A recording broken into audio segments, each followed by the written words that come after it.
بسم الله الرحمن الرحيم. فيديو النهاردة، في حد بعت لي فيديو لمشكلة معينة، وحد طلب مني ان انزل المشكلة دي على قناتي وعلى صفحتي، والجماعة تجار العربيات اللي معايا على صفحتي او على القناة يا ريت تفيدونا برأيكم. المشكلة باختصار ان واحد اشترى عربية من تاجر، عربية نص نقل، اشتراها على اساس ان هي 2010، اشتراها برخصة سنة. فجي اشتغل بقى السنة وحب يرخص، لقى راح رخصها في المرور، لقى اللهم صل على سيدنا محمد ان ان العربية اساسا 2007، وان الرقم بتاع الشاسيه ورقم الكابينة 2007.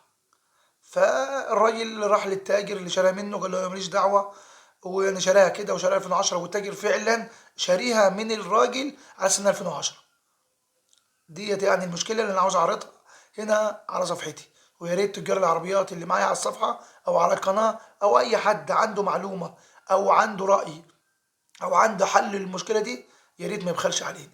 هعرض لك المشكله، وهعرض لك الراجل وهو بيتكلم، والراجل التاجر وهو بيتكلم، وفي واحد تالت بينهم بيحكم، بيقول رايه برضه. يا ريت تشاركونا في الراي. هوريك الفيديو اهوت، وانت تشوف لنا حل في المشكله دي. بص يا عم الحاج. قول يا حاج. عمك الحاج ده عنده معرض عربيات. تمام. رحت اشتريت من عنده عربيه 2010 دبابه. تمام. كانت فاضيه رخصه. تمام. من ضمن الاتفاق انه ما يجيب لها ايه؟ سنه. تمام. رخصه بسنه. تمام. وعمل لها عقد مسجل. تمام. خدت العربيه واستخدمتها طول السنه دي، تمام. وقبل ما تنتهي الرخصه رحت انقل العربيه.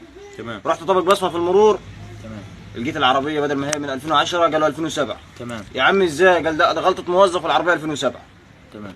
رحت لعمك التاجر قلت له ازاي يا عم انا واخد العربيه 2010 تمام. وطلعت 2007 في الورق. تمام. قال لي واني مالي. تمام. وسلامت. قول يا حاج ايمن.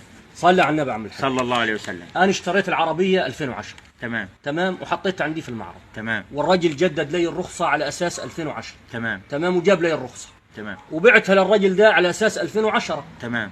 بس يعني انا كل عربيه هتجيني هعمل عليها سونار، يعني اعرفها 2010 ولا 2015. تمام.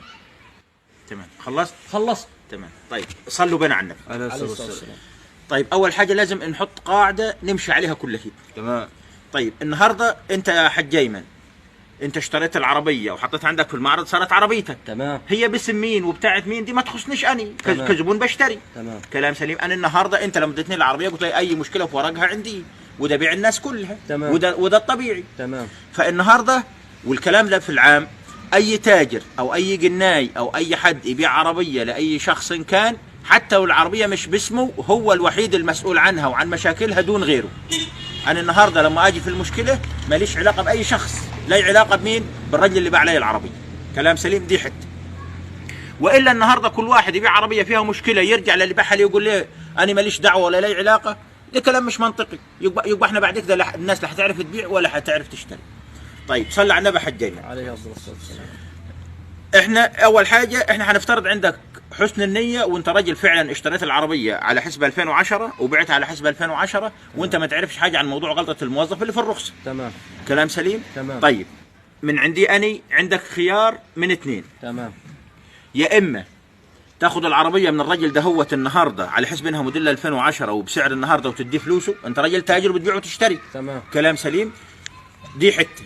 الحته الثانيه تتشكل لجنه من 3 تجار يفصلوا العربيه على وضعها النهارده 2010. كلام سليم.